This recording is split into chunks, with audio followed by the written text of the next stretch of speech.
এরপরে প্রশ্ন হলো জানাজা নামাজে সিজদা দেওয়া হয় না কেন? গুরুত্বপূর্ণ প্রশ্ন। জানাজা নামাজ, এটাতে রুকু আছে, সিজদা আছে, তাহলে কেমন নামাজ এটা? রুকুও নাই, সিজদাও নেই, বৈঠকও নাই, শুধু দাঁড়ানো আছে।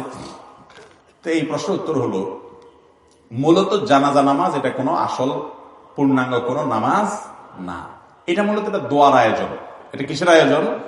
দোয়ার আয়োজন। সেজন্য সেখানে রুকু সিজদা নেই, বৈঠক নাই, এটা গতানুগতিক নামাজ না। এখানে যে সলাত বলা হয়, নামাজ বলা হয়, নামাজ শব্দ, সলাত শব্দের অর্থ মূলত দোয়া। সলাতুল জানাজা মানে মৃত ব্যক্তির জন্য কি, এটা মূলত তার জন্য দোয়ার আয়োজন, সেজন্য দাঁড়িয়ে তার জন্য দোয়া করা হয়। রুকু সিজদা তো আল্লাহ তাআলার প্রতি কৃতজ্ঞতা নিবেদন। এখানে আল্লাহর প্রতি কৃতজ্ঞতাটা মুখ্য না, মুখ্য হলো মুর্দার জন্য কি করা, ওই দোয়ার প্রয়োজনে আল্লাহর প্রশংসা করি, আমরা সানা পাঠ করি, আল্লাহর প্রশংসা আমরা সেখানে করি, ফাতিহা পাঠ করি, দুরূদ পাঠ করে নবীজির প্রতি দুরূদ, যাতে করে দোয়া কবুল হয়। এটা পুরোটা দোয়া। জানাজা নামাজটা মূলত কি, এটা কোনো গতানুগতিক নামাজ না, যার কারণে সেখানে রুকু সিজদা নাই। এরপরে প্রশ্ন হলো, ফরজ নামাজের পর ইমাম সাহেব মুসল্লির দিকে ফিরে বসবেন নাকি কেবলার দিকেই থাকবে? এটার সুন্নাহ পদ্ধতি কি? দেখুন, বুখারীর একটা বর্ণনা সামরা ইবনে জুনদুব রাদিয়াল্লাহু আনহু থেকে বর্ণিত হয়েছে। তিনি বলেছেন যে নবী করিম সাল্লাল্লাহু আলাইহি ওয়াসাল্লাম যে কোনো নামাজ যখন পড়তেন, ইদা সাল্লা সালাতান, নবী সাল্লাল্লাহু আলাইহি ওয়াসাল্লাম যখনই কোনো নামাজ পড়তেন, আকবালা আলাইনা বিওয়াজহিহি, তখন আমাদের দিকে তিনি ফিরে বসতেন প্রত্যেক নামাজের পর। অন্য আরেক বর্ণনায় আছে, নবী এক সাহাবী বলেছেন যে নবী আলাইহিস সালাম নামাজের পর যাতে আমার দিকে ফিরে বসার জন্য যে কোনো নামাজ আমরা নবীজির ডান পাশে পড়ার চেষ্টা করতাম, কারণ তিনি এদিকে ঘুরে বসতেন। এজন্য নামাজের পরে মুসল্লির দিকে ঘুরে বসা নবী সাল্লাল্লাহু আলাইহি ওয়াসাল্লামের একটা সুন্নাহ। এটা আমরা অনেকেই করি না, বা এই সুন্নাহর উপরে আমল অনেক ক্ষেত্রেই নাই। আমার বয়স 28 বছর, বাবা মা ছোটবেলায় আকিকা করেনি, এখন আমি কি আমার উপার্জিত অর্থ দিয়ে আকিকা করতে পারবো? বিস্তারিত জানতে চাই।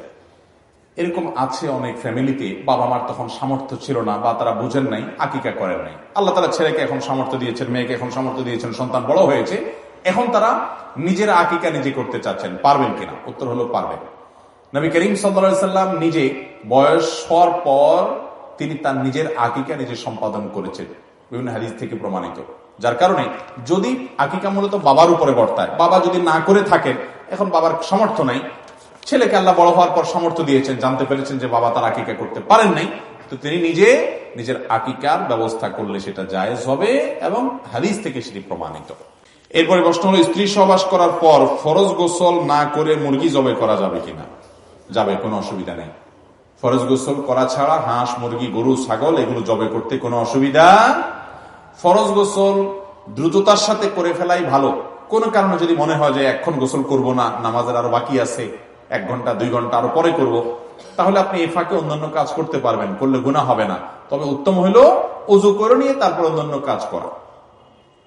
যদি ওযু না করেও করেন, তাতেও মুরগি খাওয়া হালাল হবে, জবে হালাল হয়ে যাবে, কোনো অসুবিধা হবে না। আমাদের দেশে মহিলাদের ব্যাপারে ফতোয়া দেওয়া হয় যে মহিলারা গোসল ফরজ হলে ঘরের কোনো কাজ করতে পারবে না, বাচ্চারা দুধ খাওয়াতে পারবে না। বোগাস কথা, ভিত্তিহীন কথা। এটা মহিলার পুরুষের জন্য আলাদা কোনো পার্থক্য। গোসল ফরজ হলে দেরি না করে তাড়াতাড়ি গোসল করে ফেলা উত্তম, মহিলার জন্য পুরুষের জন্য সমান কথা। যদি কোনো কারণে দেরি করতে হয়, তাহলে আপনি গোসল ফরজ হয়েছে রাত 10টা, 11টা, 12টা, 1টা, ফজর নামাজ এখনো বাকি আছে, আপনি ফজরের আগ দিয়ে গোসল করতে চাচ্ছেন, চলবে, অসুবিধা নেই, ফজরের আগে তো করতেই হবে। তো আপনি এই সময়টা ঘুমাইতে চাচ্ছেন, ওযু করে ঘুমান, এটা উত্তম। যদি ওযু করা ছাড়াও গুনাহ হবে না, এটা জাস্ট উত্তম অনুত্তমের ব্যাপার। অতএব মুরগি জবাই করলে সে মুরগি খাওয়া হালাল হবে, হাঁস জবাই করতে পারেন, তাতে জবাই হয়ে যাবে, কোনো অসুবিধা নাই।